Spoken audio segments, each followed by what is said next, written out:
Ladies and gentlemen, welcome back to The Truth. I'm your host, the one you love the most, Niall Heston, back with a brand new episode here on The Truth. Back once again with my boy AJ Ponciano. AJ, how are you doing here today? I'm doing great. How about yourself now? I'm doing great as well. Sorry for missing last week. The plan was to record last week and post a bunch of podcasts, but we both got busy. I wasn't even in Arizona or South Dakota. I was in Illinois.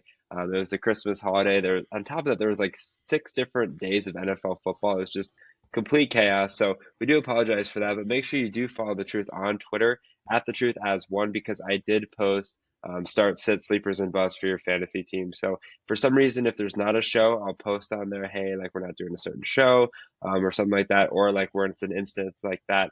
Um, Go ahead and give you guys some start, sit, sleepers, and busts. So there's at least some, I guess, advice going into championship week, which I'm guessing is done for you as well as me. How did you win any championships? So it looks like I'm gonna win one. Arcosa League one I'm in it's a 2 week championship, so I have this past week also. But the guy I'm playing, really unfortunate. Just had a lot of guys who put up either 0 points. Like he had Ramondre, he had Terry McLaurin, he had guys like that play.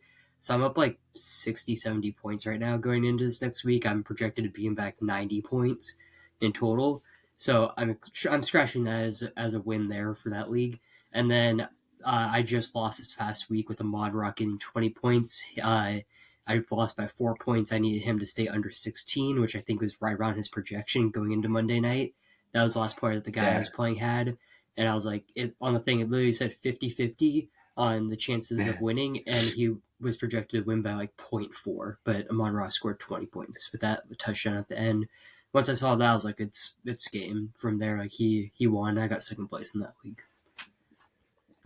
Yeah, I mean, Amon-Ra was a fantasy killer. I know in one of my leagues, the guy that had Amon-Ra won by literally zero point 0.5 points. So Amon-Ra was one of those guys that was a fantasy killer. But yeah, so some leagues, I would say most leagues are done in week 17. Some leagues are done in week 18, which is why we're doing, our shows here for this week in week 18. I was in a total of four regulars or redrafts and then one dynasty. Only won one league. It was just a redraft league. The other ones I think I got fourth in literally all my other leagues that I made the playoffs. Then the other league I didn't make the playoffs. So up and down year to say the least. But that's part of fantasy. For those that are still doing fantasy, we got everything you need coming up in a couple of shows. It's going to be a weird week because we don't have a Thursday night show because there's no Thursday night game. Instead, we got two Saturday games and then our whole Sunday slate, the final day of the regular season.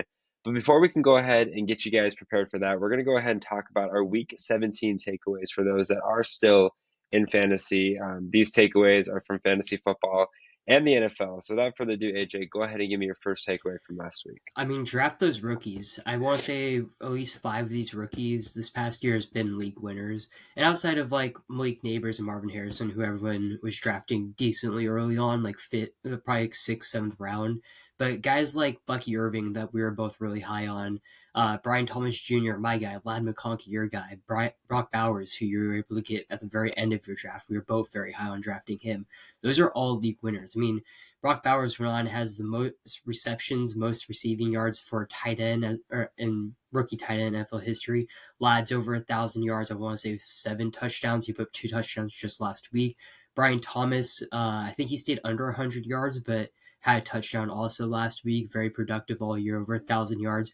He actually holds the record for the most receiving touchdowns, receiving yards and receptions in Jaguars rookie history. And he's also in a group, like a really elite group with like one of the only players to have over 1,100 yards, over like 80 receptions or 75 receptions and 10 touchdowns in a rookie season. Like he's up there with like OBJ, Jay Jettas, like a group like that. And then Bucky Irving, I mean, out of nowhere, a guy I was really high on, obviously being an Oregon fan, over 1,000 rushing yards. I want to say 300 to 400 receiving yards. 7 rushing touchdowns this year. I mean, he's the RB1 out of the entire rookie class. Rookie rushing yards, it basically goes Bucky and then Jaden Daniels. At this point, I mean, there's no other running back close to him. So yeah, just good. This is more for like next year, but also like those rookies can be league winners. Yeah, sorry, I forgot that I muted my mic just because, again, I'm still dealing with my sickness. So sorry for that pause there. But My first takeaway kind of echoes that point that you mentioned, and it was just like big game from wide receivers from all aspects. I felt like from veterans to rookies, guys like Malik Neighbors, Brian Thomas Jr., Lad McConkey, all I believe had like 23 plus points there. Mike Evans was consistent. Like the end of the day, especially in PPR leagues, like fantasy or wide receivers are going to be your biggest value, just because it's PPR, points per reception, and they're the ones that typically get the most receptions. But I was impressed by, I guess, the level of production from these wide receivers. I wasn't expecting a lot of these receivers to have big games per se. I mean, Brian Thomas is a great receiver, but he kind of had an up and down year. Malik Neighbors, obviously, with quarterback issues there. Lad McConkey, I think, was the most expected of which, and then even Mike Evans. I think there was an emphasis on Mike Evans because he needs, I think now, like 93 yards to get to that 1,000 reception total, which he's like had for like years now. So I guess from that perspective, the wide receiver play, especially if you had a combination of them in one, the league I won it all, I had Mike Evans, Malik Neighbors, and Brian Thomas all in my lineup. So it was a huge week there for me, and that's partly the reason I scored 183 points and had good success. But again, some of these guys that we rely upon for wide receivers, whether it's a veteran or a rookie, a lot of them, at least to me and a lot of other people, stepped up to the plate because not every week you're going to get that type of performance, but you did this week. I think that helped fantasy managers a lot. What about your second takeaway? Jonathan Taylor, he's still that guy. I think people completely forgot about him, especially early on through his production. Anthony Richardson kind of being the main story around that team, just how bad he's been. But we've seen these last 2 weeks from Jonathan Taylor. He had 5 total touchdowns, 61 total rush attempts, for 2 receptions in that time, but had over 340 yards in the last 2 weeks. On the season, he's at 1,253 yards, 10 rushing touchdowns, 17 receptions, 133 yards, and a receiving touchdown. I get it. A lot of that production did come without Anthony Richardson, which may be a point for coming this offseason. Maybe Richardson's not around with the Colts anymore. Maybe they go in a different direction. They kind of seen how good Jonathan Taylor has been without Anthony Richardson. They kind of thought that play action, that read option would really work for Jonathan Taylor and Anthony Richardson, but really hasn't worked out. And I think Jonathan Taylor for next year could be someone that you could buy really low who had a not great season this year, but really underrated season. I mean, over 10 combined touchdowns, pushing 1,400 yards, probably going to get some more here, close to 1,500 total yards. I mean, he's someone you could potentially go get in the third, maybe even fourth round, depending on how many people like forget about Jonathan Taylor and like his production that he's actually shown this year. Yeah, so for me, my second was it seems like every year, and particularly this year, like stars are either going to win or lose your leagues. And that sounds stupid to say, but I mean, not even necessarily like the biggest of stars, like the Justin Jeffersons, the Jamar Chases of the world. As you mentioned, Terry McLaurin, who was having a great year for a lot of obviously fantasy managers and the commanders as well. Complete dud, 1.5 fantasy points. I think Ramondre had like point 0.1. I mean, it's one of those things that like stars are going to either win or lose your league. The biggest thing for fantasy managers moving forward is trying to figure out what stars can I trust in that final game. What stars do I think can get me to that edge? Because there's obviously going to be stars. In most fantasy leagues, you're only drafting the stars, right? You're not drafting, the Patriots wide receiver 3 or the Vikings wide receiver 4. Like you're just not. You're drafting the best of the best. And so looking at that from that perspective, I know it's obviously hard to like gauge, but look at matchups. I think matchups play a big part of that. And one of the reasons why some of these guys had good successes and others why they did not. What about your third takeaway? Sorry, my mic was mute also. For me, Garrett Wilson. It's just an interesting situation. Once Devontae Adams came over, it just got weird. I mean, Garrett Wilson, I want to say it's 2 weeks ago, didn't get his first reception until like midway through the third quarter, and then the next drive, he had every single reception and got a touchdown. It's just been weird. It also came out that if Aaron Rodgers is on the team next year, he may request a trade. So it's just gonna be interesting with that. I mean, Garrett Wilson. I mean, he's on the same type of pace as Mike Evans early on. 1,000 yards so far each game this season, or each year he's been in the NFL. If he plays this next week, he's played 17 games every single season. He's averaging about 5 touchdowns a game. Not a big touchdown guy, but over 1,094 receptions per year is what he's averaging. I mean, it's just gonna be interesting what happens with him because obviously Aaron Rodgers only has 1 more year, maybe 2 more years on his deal. I think it's one. Uh, is he going to stick it out there? Like, what's going to happen? This could be a huge week for Garrett Wilson. Also, we could see him go get 200 yards and a touchdown on like 12 receptions. It could just be one of those games that they're like, well, Garrett Wilson's upset. Aaron Rodgers wants to stay around at least for one more year. They gotta make him happy. And I get it. Devontae Adams is there.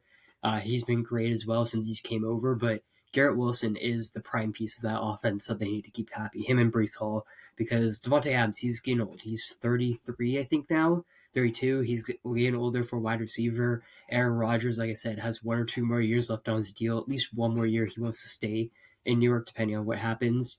I mean, Rodgers already said that he's willing to uh, basically do what he did with Jordan Love, be able to mentor a guy for a year if that's what it needs to be, if he's able to stay there for another year. So this could be a huge Garrett Wilson game or a big FU game from Aaron Rodgers to Garrett Wilson. He could get one reception for 7 yards. Like, it's going to be very 50-50 on what's going to happen.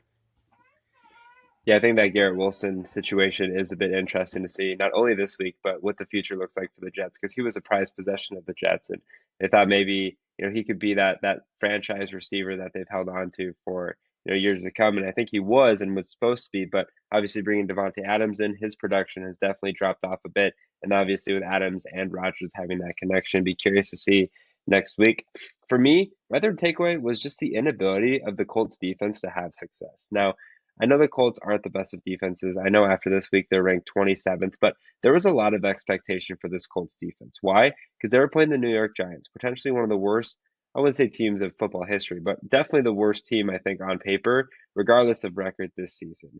The Giants obviously have not been able to do anything on the offensive side, and there was some hope for the Colts to be able to get some points and be effective.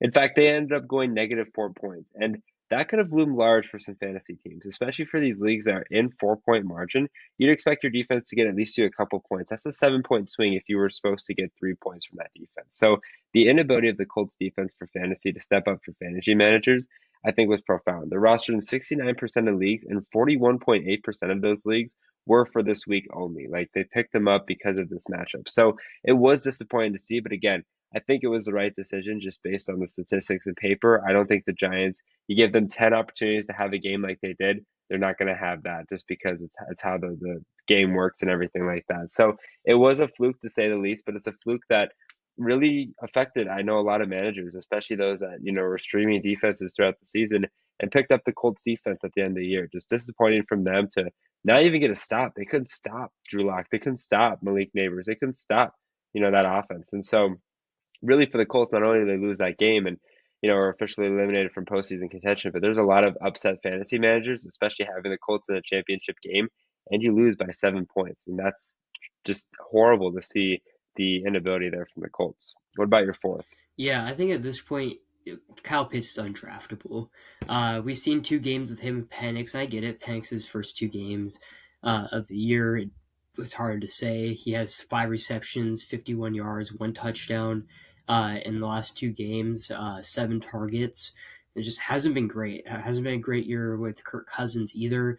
45 receptions, 587 yards, 4 touchdowns. I mean, just either or. I mean, his rookie year, we're like, all right, he may just be one of those guys who gets 1,000 yards, low touchdowns, but just has a lot of production in other ways outside of touchdowns. We've seen guys like that, and you can still draft him, you can get him later, but at this point, I think he's undraftable. I mean, you still have all your top tight ends, Brock Bowers. In this next draft, you have Tyler Warren coming out at Penn State. You have Colston Loveland coming out of Michigan, 2 top tight ends that could be drafted at very least second, third round. I mean, they're going to be the 2 top tight ends coming in. You have all these other tight ends in the NFL that have shown production. I mean, Stone Smart, I think, has outscored him, but the last 5 weeks has probably outscored Kyle Pitts in fantasy. I mean, he would have been a better stream start, go get him off the waivers. But Kyle Pitts, I mean, I wouldn't say a bust of a first round pick. Yeah, he was the 4th overall pick. I think a bust is someone who just can't get onto the field. But Kyle Pitts is a very disappointing pick. I mean, there's so many other guys that they could have gone a different direction, and this team could have been undoubtedly the best team in the NFC South. But yeah, I think Pitts at this point, especially the two tight ends are coming in next to Loveland and Warren, kind of just push Kyle Pitts out of the side of the top 10, outside of the top 12, and could potentially get him undrafted and be one of those guys you see on waivers. Yes, I'll stick with Kyle Pitts here. And really, I don't want to say that he had a breakout game because he didn't, but compared to the last 7 weeks that he had, like, of course, fantasy managers that have Kyle Pitts are probably pissed because they're like, dude, you went 7 weeks where you gave us 2.1, 9.5, 1.9, 0, 2.4, 6.8, 1.7. Like, all right, we can't trust him to start in the championship. Then you get 14.4, which for a tight end is a little bit better than average, right? Like you would be acceptable, especially for a guy like Kyle Pitts with the ups and downs that he's had to get that production. Of course, it happened last week against Washington. He got in the end zone there. It's going to be interesting to see moving forward. I feel like it's kind of been early to see what Kyle Pitts and Michael Penix's connection looks like, just because Penix hasn't really established himself yet in the league. But I think the biggest thing I wanted to say about this was this is the most Kyle Pitts thing that I've ever seen. Obviously, drafted him fourth overall back a couple years ago, and they did. A lot of people were like, "Oh, this is going to be the Brock Bowers, the people that were expecting to be this next big tight end, not just for fantasy, but for the Atlanta Falcons as well." And for some reason, it just hasn't worked. And maybe all along, Arthur Smith was right.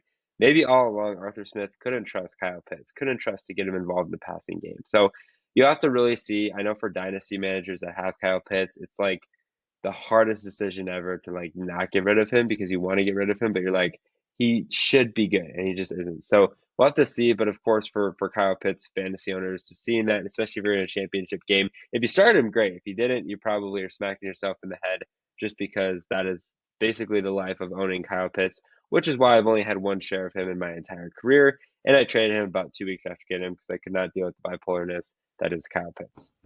All right, your final takeaway. Yeah, if you're in one of those 2 week championship leagues like how I am for like my COSO league, go out and like do your research on like the guys that are that are gonna sit for this week, guys that they're gonna teams are laying like, all right, we know what spot we're gonna be in the playoffs. We're gonna rest our guys. Go out and get those rookies because they have something to prove. They're trying to show that they can stay with this team for the next couple of years.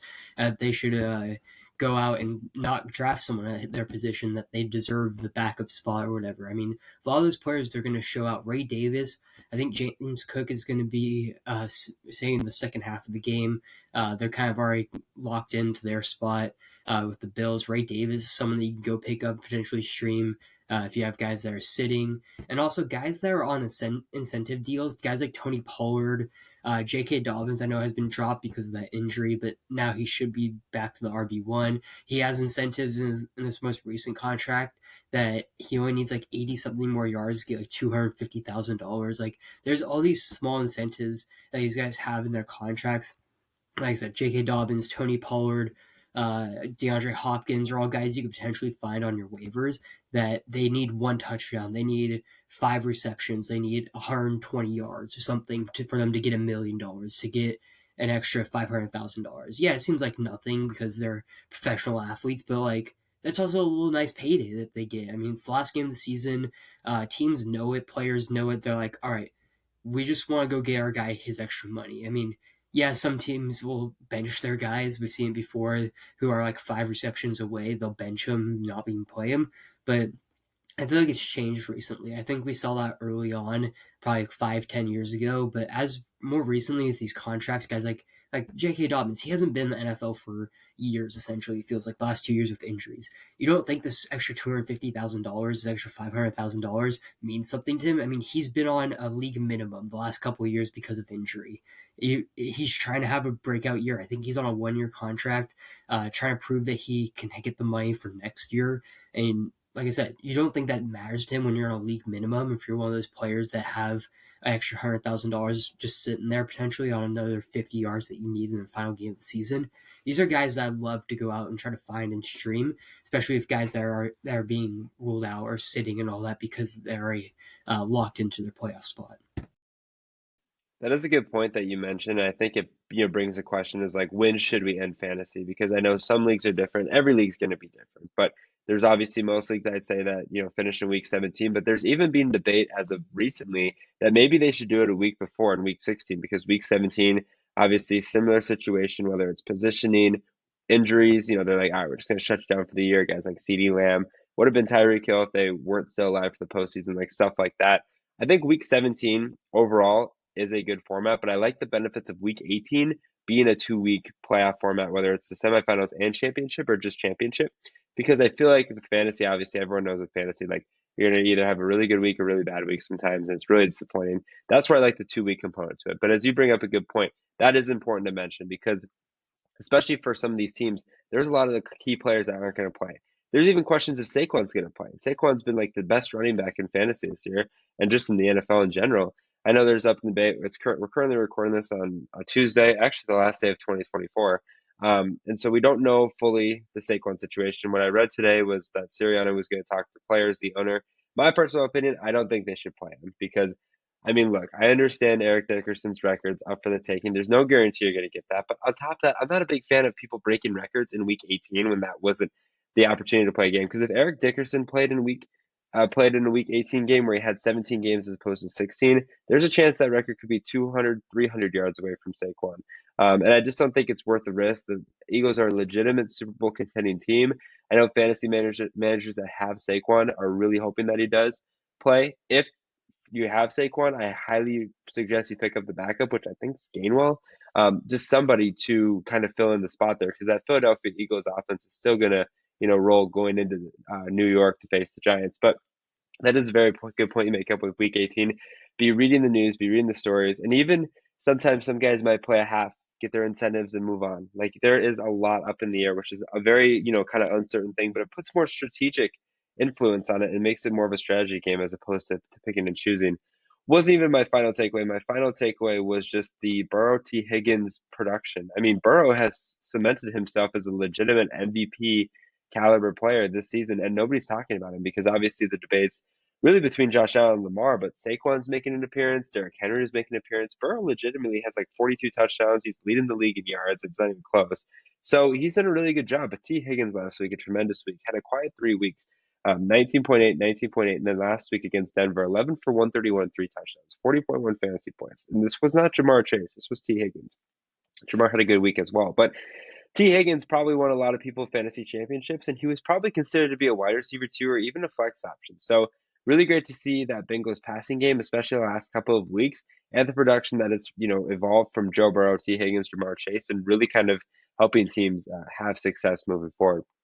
Thank you guys for listening to another episode here on The Truth. If you guys did enjoy it, make sure you follow The Truth on Twitter, The Truth as one to stay up to date with the latest information regarding The Truth, including podcast dates, podcast uploads, and other important information you don't want to miss. Make sure you guys also follow The Truth on Instagram and TikTok at the.tt.truth. Are looking to find a drink that offers peak hydration, raises your energy levels, speeds up your recovery, and keeps your mind sharp to focus and memory? Look no further than Acid Rainwater. I'm excited to partner with Bloodline Sports AZ and Acid Rainwater, which focuses on peak hydration and productivity while also maintaining ecosystem-friendly product. Use code HESSON15, that's HESSON15 for 15% off every purchase. As always, I'm your host, the one you love the most, Niall Hesson, joined once again by AJ Ponciano. Take care and good night.